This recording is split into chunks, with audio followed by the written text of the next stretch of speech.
On an afternoon in November 2007, a corporate jet waited in a hangar at Salt Lake International Airport.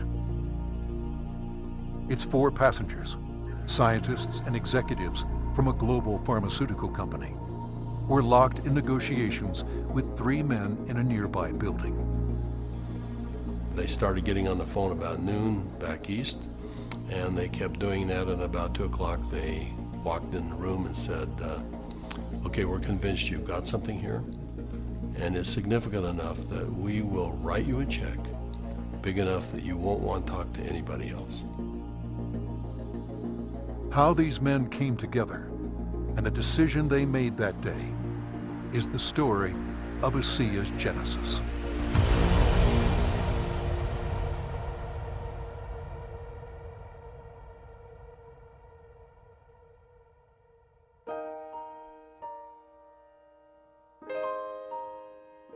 A lot of people have fathers that teach them sports.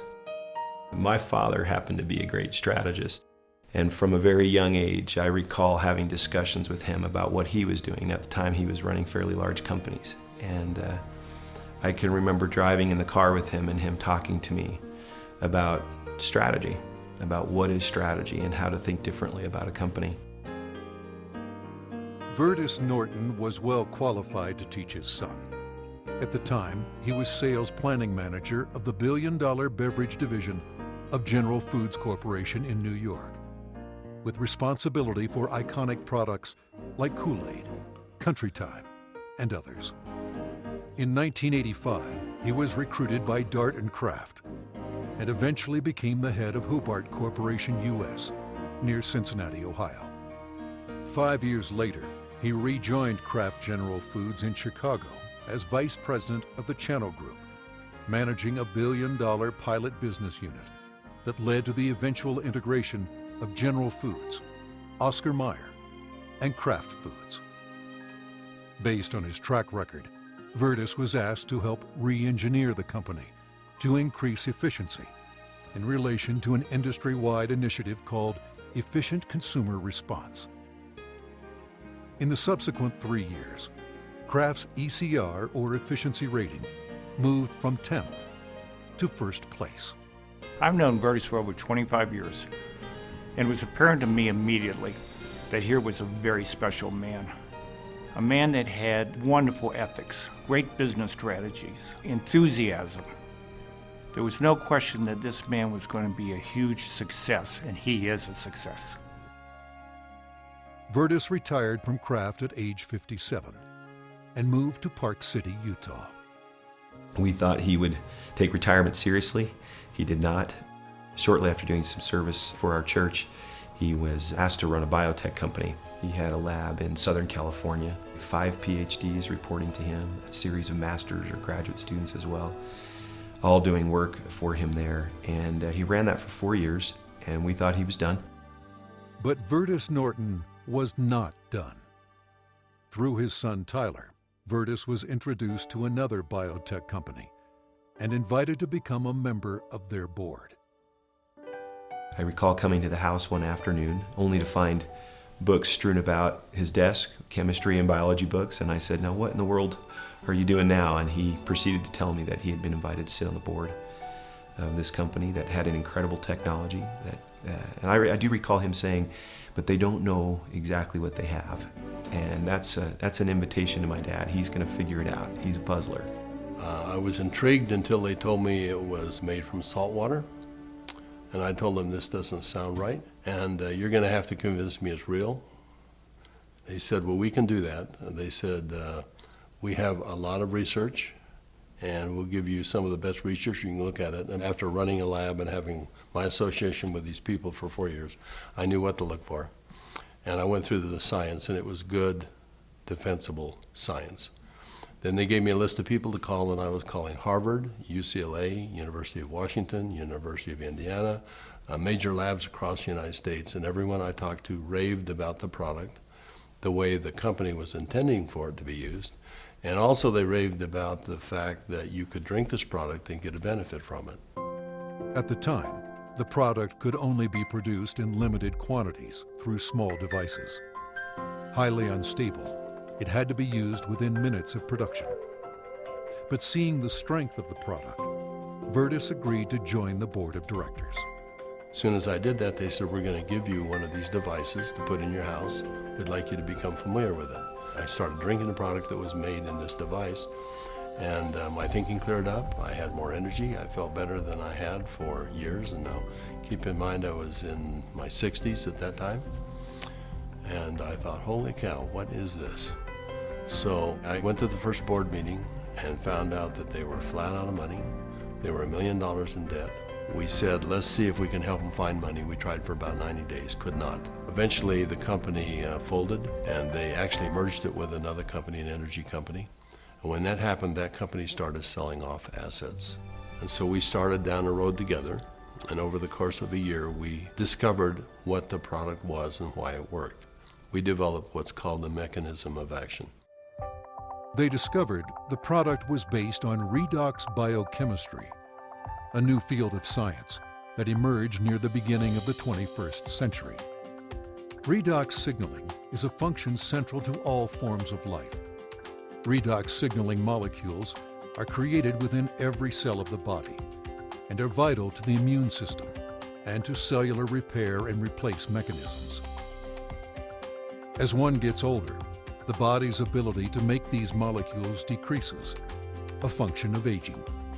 The product provided a replenishing source of the exact redox signaling molecules the body creates, and in the same balance, enhancing cellular health.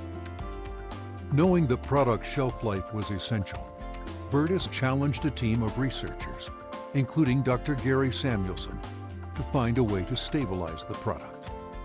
We didn't know if it could be done, and we bought some equipment and kept making product over and over and over again, and we'd run it through the computer.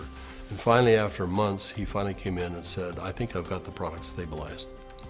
And we started testing it and found out that he had, in fact, stabilized the product. After stabilization had been achieved, Virtus met with a group of university scientists. We had told them that we had stabilized this mix of molecules, and they said, no, it can't be done. And we said, no, we have done it. And they said, no, it can't be done. And they were so adamant that they were slapping the table. And we said, well, wait a minute.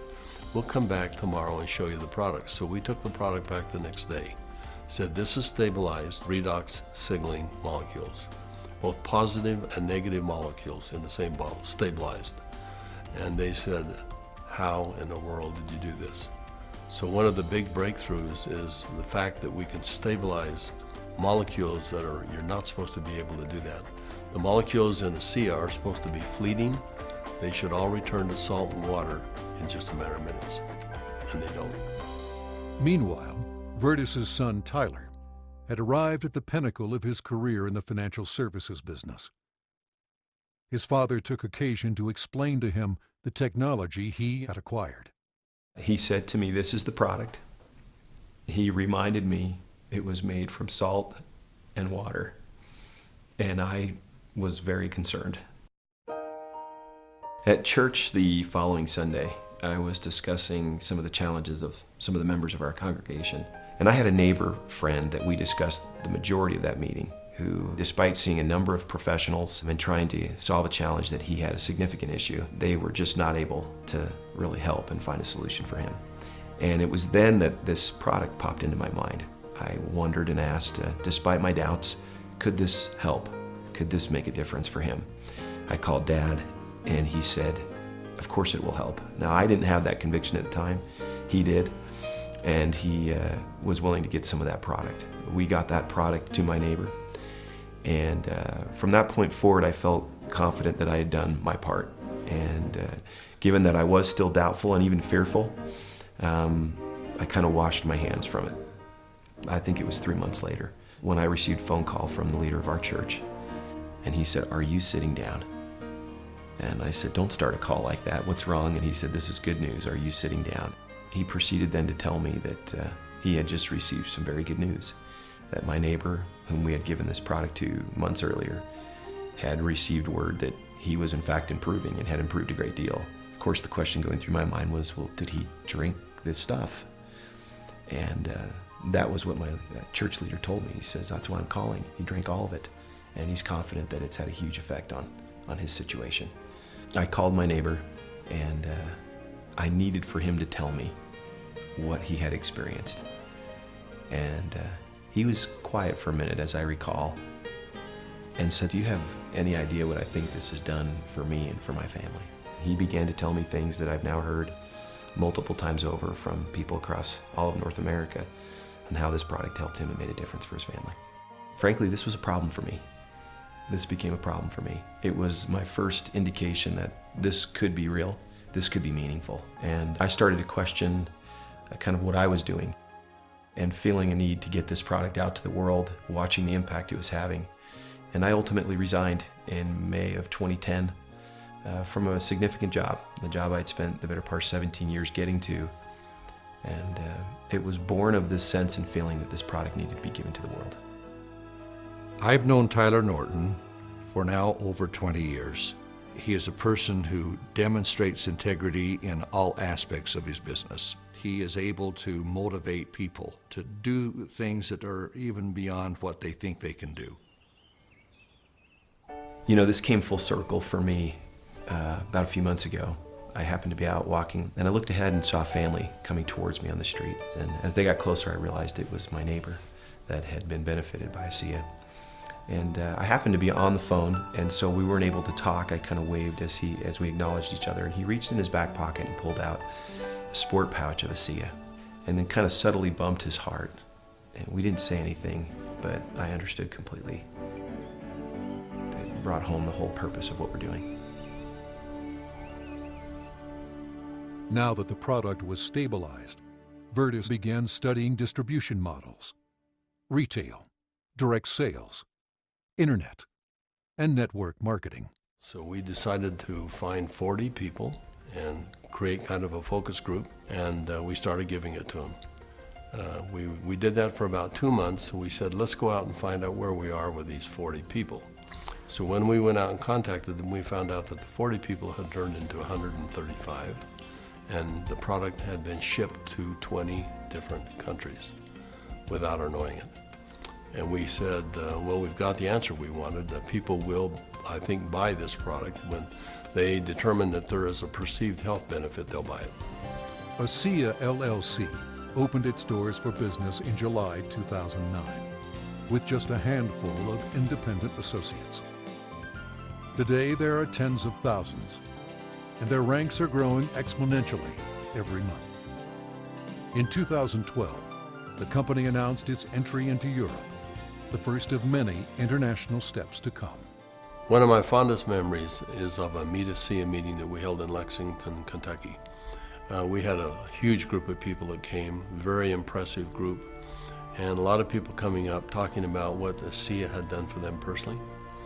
But at the end of the meeting, they invited me to come up and gave me a small treasure chest. Wasn't very big, but as you open up the treasure chest, it's filled with letters of gratitude and thanks. It meant a great deal to me. So we came back to Salt Lake City, and I asked our people to go out and find a treasure chest, which we have done, and we have it in the office, and we continue to add letters to it. I have the privilege of going around the country and talking to people about this product. And it's not uncommon at the end of a meeting to have a group of people line up and want to tell me, and really thank me, but more thank my dad. And as they tell their stories, and I get a chance to look into their eyes and sense their sincerity and the realness of what this has done for them, more than once, I've had to step out of the room and find a corner in a hotel somewhere where I could compose myself and get myself in order after hearing how sincere and thankful they are for this product. You know, we started off looking at this as a business opportunity, and as we progressed, it became more of a sense of purpose, but it's much more than that. We're creating a culture here. We're creating a family. I believe that the heart and soul of this company is represented in our associates. Our associates becoming is as important to us as them making an income. I don't believe you build checks. I believe you build people. And perhaps one of the greatest blessings of my time here at ASEA is embodied in these marvelous, enriching relationships with wonderful people. People that are desirous to improve their lives, share something meaningful with others, make a difference in the world, and become more.